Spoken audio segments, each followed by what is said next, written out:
Warning, incoming goblin. Warning, incoming game. You get it, it's a reboot reference.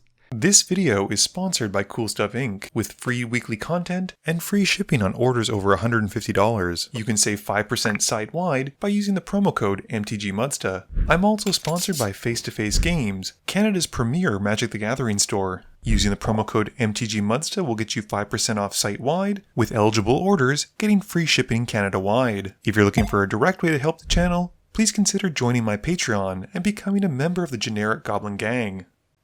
Hey gang, and welcome back. Today's game was filmed in my studio, and we've got some brand spanking new commanders and some old friends.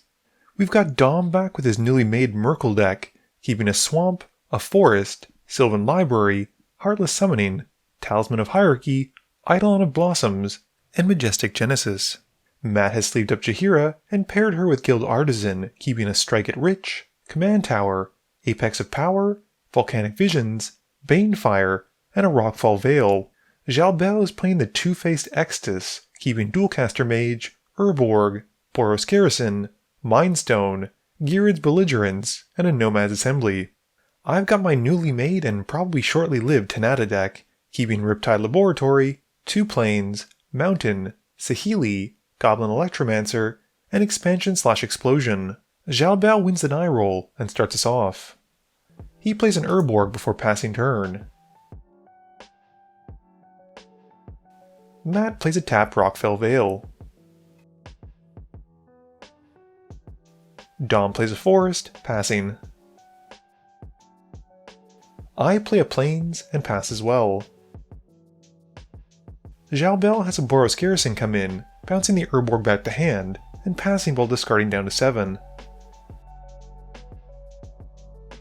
Matt plays a Game Trail, which comes in tapped, and then casts a Strike it Rich, making a treasure token. Dom just plays a Plains, and taps out for Sylvan Library.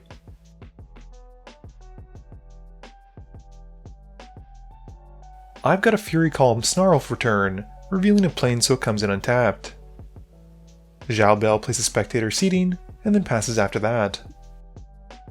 Matt's turn has Command Tower coming in, and he then casts his Commander half of the pairing with Jaheira before passing turn. Dom takes 4 to keep an extra card from his library trigger, and then plays a Woodland Cemetery.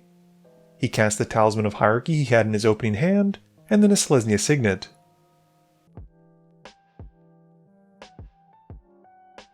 I play a Mountain and tap 3 for Saheeli Sublime Artificer. I pass after that.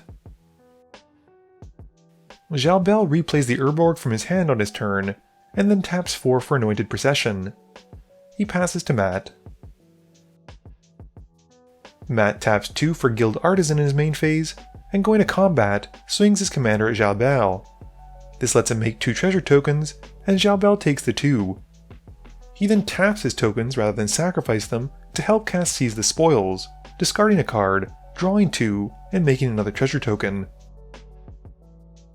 He then pays a green for an Elvish Mystic, and then plays a Reliquary Tower as his land for turn. Dom uses his library again, and this time takes the full 8 to keep all 3. He plays a Swamp, and then casts Heartless Summoning. Dom then casts an Eidolon of Blossoms, drawing as it comes in. He pays 2 for Demonic Tutor, and then passes while searching. I've got a Plains for turn, and have enough to cast Feather. I comment how I'm short on blue, and pass after that. Jalbel taps all of his mana in his main phase for Release the Dogs, and because of the procession, gets to make 8 1/1 white dog token creatures. He then passes while searching for a token. Matt draws for turn, and taps 7 mana for a Hornet Queen, making some Death Touch insect tokens that can also be tapped for mana next turn. He then plays a Loyal Apprentice, and moves to combat. He gets the Apprentice trigger, and makes a 1/1 Thopter token, passing after that. Dom uses his library again, but takes no extra cards. He then taps enough thanks to the reduction from the summoning to cast his commander, Myrkul. Dom then taps a black for Viscera Seer, which immediately dies, and he exiles it with his commander's ability to have it come back as an enchantment. He draws as the Viscera Seer enchantment enters, and the Eidolon sees it. He passes after that. I draw and finally have a blue source with the Sulphur Falls. I just pass though after that.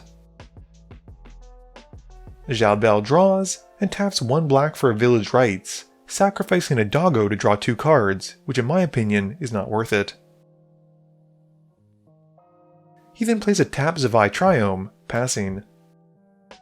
Matt plays a Sokenzen as his land for turn, and then taps all of his lands and treasures for mana, plus the Elvish Mystic for good measure.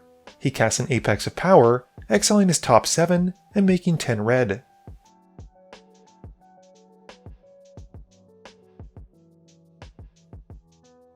He then taps a land for green to help cast Escape the Wilds, and exiles his next top 5 from his library, plus can play an extra land for turn.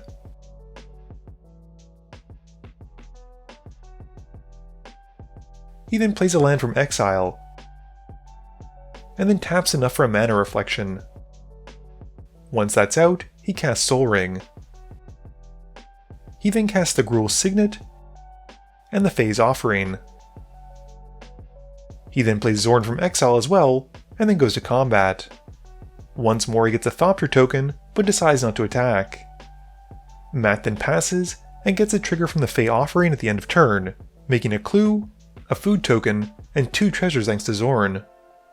Dom also responds at the end of turn by sacrificing the Eidolon of Blossoms to his Viscera Seer. It then gets exiled as it enters the graveyard, and comes back as just an enchantment, drawing him a card. Dom uses his library again, and keeps an extra card, taking 4. He then plays a Misty Rainforest, and follows up by casting Belladroth Witherbloom. With the dragon on the stack, Jalbel pays 3 for an Anguish Unmaking, and targets Myrkul. I respond with a paradoxical outcome, and target Feather, bouncing it to my hand, and exiling the spell. Dom decides to sacrifice his commander to the Seer, scrying 1. With that all done, Dom then decides to cast Reanimate to bring his commander back, and loses 7 life. He then passes through his phases, and I return the spell to my hand at the end of turn.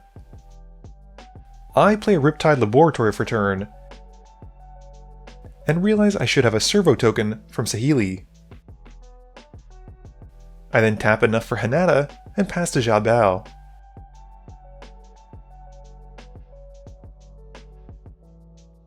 Jalbel draws, and just passes, keeping his puppy army back. Matt untaps, and draws. He then counts up his mana sources, and then doubles that number because of mana reflection. He taps enough of it to make 42 mana, and puts 41 of it into the Axe of Banefire, and targets Jalbel. Responding to this, Jalbel flashes out a Dualcaster Mage. He copies the spell and targets Matt with it, which will take Matt out before it can kill Jalbel.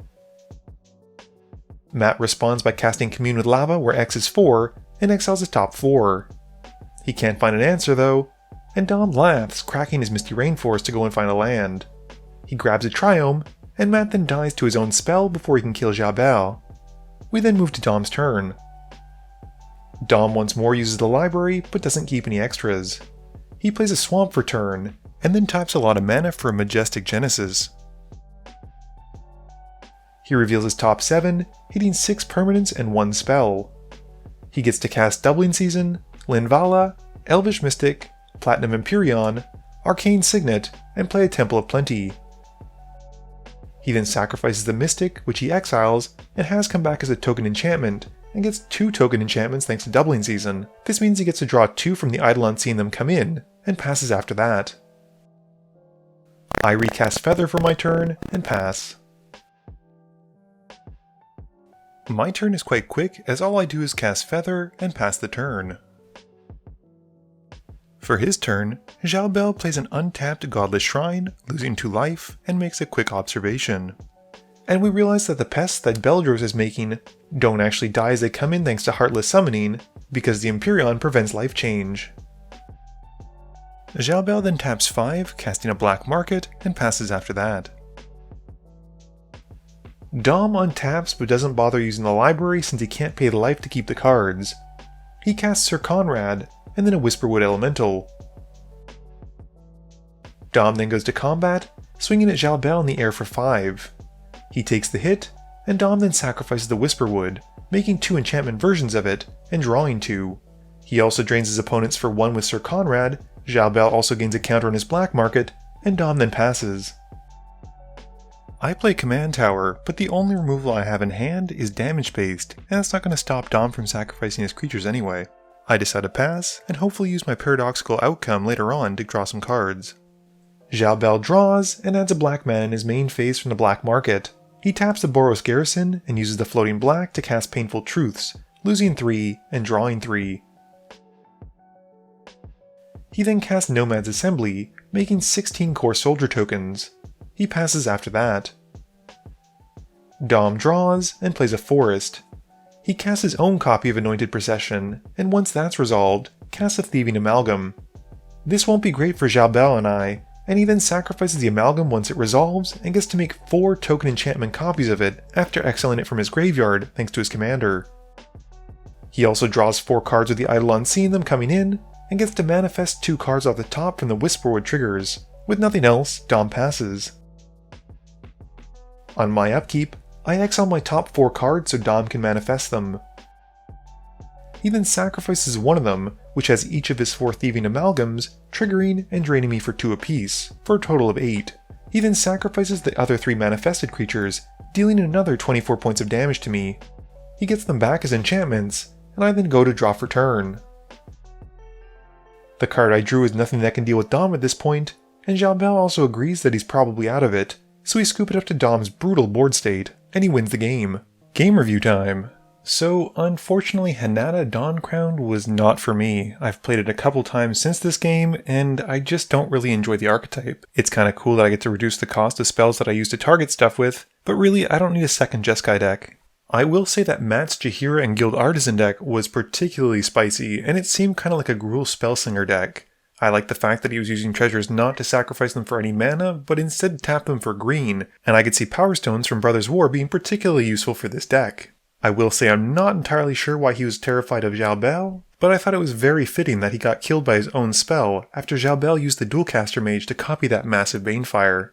Speaking of big spells, Xiao Bell typically wanted to cast his other side of the commander, the one that makes those demon tokens and makes people sacrifice stuff. His plan was to use Anointed Procession to make a bunch of them, and swing and kill opponents at the same time. Unfortunately, as we saw, he didn't really get there, since he seemed a bit starved in mana. I had heard a lot of things about Myrkul being a particularly brutal commander, and now that I've seen it in action, I can kind of understand why. Unless you run a ton of artifact hate, it's really hard to remove some of his creatures. It's also pretty sweet that you get to run a lot of the token doublers, like Doubling Season and Anointed Procession in the deck, to get between 2 and 4 enchantments out of the one creature. This video wouldn't be possible without the help from my sponsors, Cool Stuff Inc., Multizone, Original Magic Art, and Alter Sleeves. But it definitely wouldn't be possible without the help from you, the viewers, and my patrons. So I just want to say thank you for watching, and to remember, friends are just opponents you haven't eliminated yet.